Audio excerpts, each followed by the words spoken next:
Hey guys, it's Steve. It's about quarter to 12 on September 1st, so it's just before noon.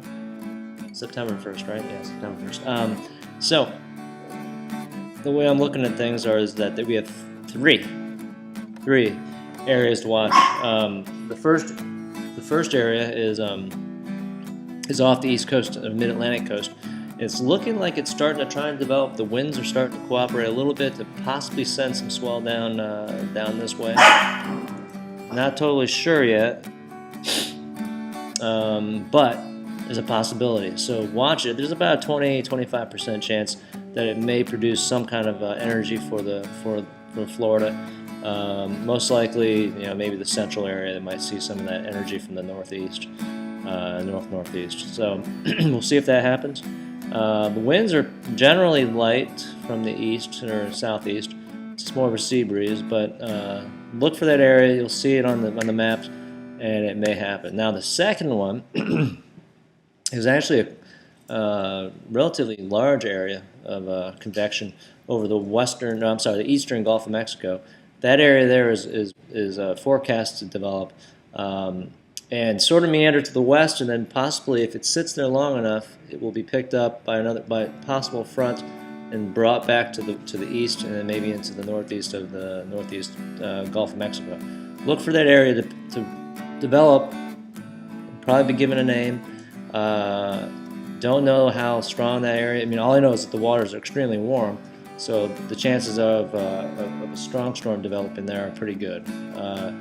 So watch that area. And then the third is Hurricane Katia, which is positioning herself. Well, she's already sent a swell for much of Florida and the Mid-Atlantic coast.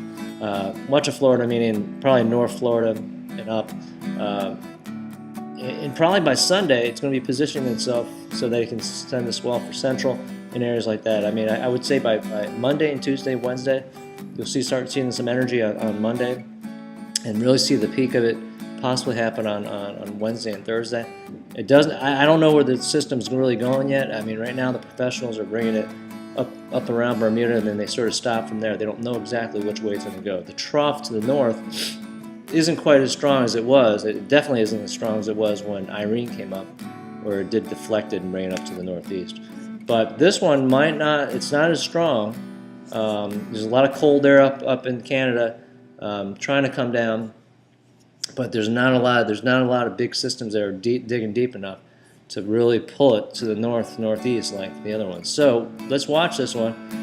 I do think if that trough off our coast, the ones that have the area number 1, does meander and try and develop, there is a good chance that will be the factor that will pull it to the north.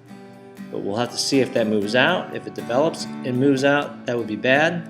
If it sits there and waits for Katia to approach, then develops and moves on, that would be good for us because it wouldn't hit the coast and it would pull both the systems out of the way. So let's see what happens. The developing storm in the Gulf of Mexico is not really great for us East Coast people in Florida. West Coast, yes, of course. But on the East Coast, it'll cause some of that wind to possibly suck into it, which would cause onshore breezes for us. So let's see what happens. A lot of stuff going on. You guys take care. You guys, hope you had a great surf session, a few of them last week and the weekend, and it was good.